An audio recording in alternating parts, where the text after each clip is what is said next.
Okay, mga bro, at nag-fast forward na naman tayo mga bro para ipaliwanag natin kung ano ang pinakasitwasyon ng pag-replace natin ng LCD. Okay, tagumpay naman yan mga bro.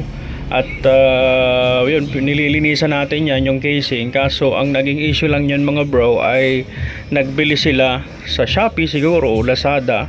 At tinatanong namin yung may-ari kung magkanuhin kung magkano. At yung halaga ng LCD ay hindi naman sila nagsabi. Kaya sabi ko ay kung anong issue niyang LCD na yan ay hindi namin covered ng warranty kasi mas mura yung LCD, may mga defect yan. Yun lang po, salamat.